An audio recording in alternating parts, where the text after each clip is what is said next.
बिस्मिल्लाहिर्रहमानिर्रहीम जी अस्सलाम वालेकुम। जिंदे रहो बसते रहो अपने हंसते है। गर्मियों का मौसम है और गर्मी सच्ची पीप पे है। सर्दी में हम सूरज को ढूंढते थे कि सूरज साहब किधर हैं, अब वो ढूंढ रहा है कि हम किधर हैं। तो मेरे हिसाब से उसने हमें ढूंढ भी लिया है, अंदर अंदर से ढूंढ ढूंढ के बता रहा है कि मैं इधर हूँ। तो इस गर्मी से बचने के लिए गर्मी का खास तोहफा लाए हूँ बुजुर्गों के लिए, बच्चों के लिए, खासकर उन मर्दों के लिए जो बाहर जाकर मेहनत मजदूरी करते हैं। इमली आलू बुखारे का शरबत है। सबसे आसान तरीका बताऊंगा और सबसे आसान फार्मूला है और मैं कोशिश करूंगा कि पूरी ईमानदारी से बता दूं और इतनी आसानी से समझाऊंगा कि आप वीडियो देखे खुद ही कहेंगे एतगाली को नहीं। तो चलो फिर दुआ है कि अल्लाह हमें वो कामयाबी दे जो तकब्बर से पाक हो, वो हलाल रिज़्क़ दे जिसमें हमारी खैर बरकत हो। मेरे चैनल को लाइक कर दें, सब्सक्राइब कर दें, शुक्रिया नवाज़िश। तो चलो फिर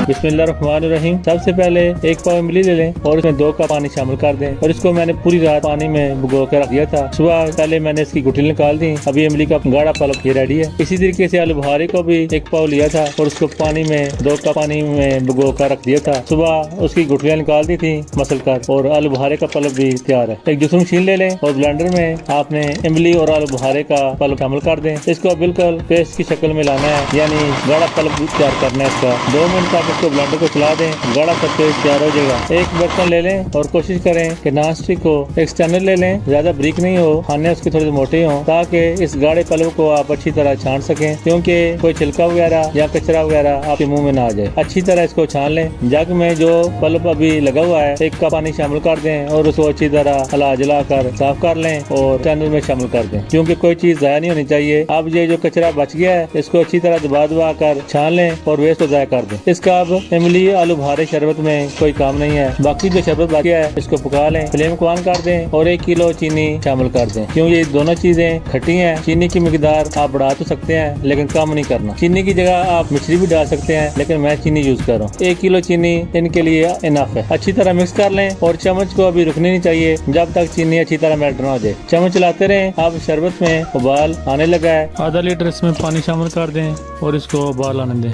यहाँ पर कुछ गलती ऐसी करते हैं कि ये जो व्हाइट वाली जाग ऊपर आपको नजर आ रही है, कुछ समझते हैं ये पक गया है, वो इसको फ्लेम को बंद कर देते हैं, उसको नीचे कर उतार देते हैं, लेकिन अभी ये कच्चा है। इस व्हाइट जाग को आपने रिमूव कर देना है ताकि शरबत नीट एंड क्लीन बने। इस तरह देखें, चम्मच की मदद से ये जाग आपने रिमूव कर देनी है। पूरी सफाई से बर्तन के चारों तरफ से बिल्कुल आराम से इसको पकने देना है और उतारते रहें। उबाल आने दें, फ्लेम लो से मीडियम में रहने दें। मैदे और जिगर की गर्मी के लिए बहुत मुफीद है। आजकल गर्मी बहुत ज्यादा है। अपने बच्चों को, बुजुर्गों को और बाकी साहब भी लाजमी पिया करें। शरबत गाढ़ा होता जा रहा है, पहले से तकरीबन आधा रह गया है। अभी इसमें टेस्ट बढ़ाने के लिए काला नमक 1 चम्मच शामिल कर दें, सफेद नमक भी 1 चम्मच शामिल कर दें, अच्छी तरह मिक्स कर दें। अभी फिर व्हाइट जाग ऊपर नजर आ रही है, इसको रिमूव कर दें। ये साथ साथ रिमूव करते जाएं, इंशाल्लाह बिल्कुल क्लीन शरबत तैयार हो जाएगा। 5 मिनट तक इसको मजीद पकने दें और फ्लेम को ऑफ कर दें। रेडी वाले इसमें रेड कलर यहाँ पर आके यूज कर देते हैं, मैं नहीं यूज कर रहा। माशाल्लाह ये कलर देखें, इतना फ्रूट कलर आया है। इसको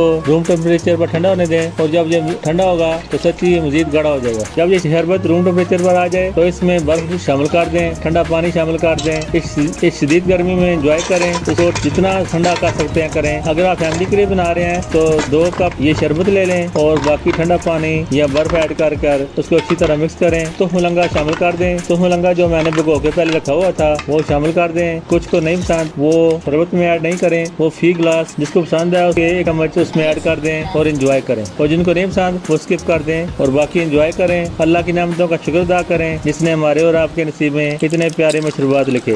बिना लाइक बिना सब्सक्राइब किए मत जाइएगा। और हाँ, अगर आपने इसको स्टोर करना है तो एक बोतल ले लें और इसको अच्छी तरह वॉश करके खुश्क कर लें, 1 कतरा पानी ना हो, और इसमें ये शरबत डाल दें और ऊपर से ढक्कन बंद कर दें। इंशाल्लाह फ्रिज में रख देंगे तो ये खराब नहीं होगा। ट्राई लाजमी कीजिएगा। कमेंट सेक्शन में बताइएगा कि आपका शरबत कैसा बना। चंगा फिर इजाजत दीजिएगा। नई रेसिपी आने तक तो अड्डा तो मेरा अल्लाह हाफिज। अपना और अपनों का बहुत सा ख्याल रखिएगा। चंगा फिर ठंडा ठा शरबत इमली आलू बुखारे का एंजॉय करें। दुआ में याद रखिएगा। चंगा फिर अल्लाह हाफिज।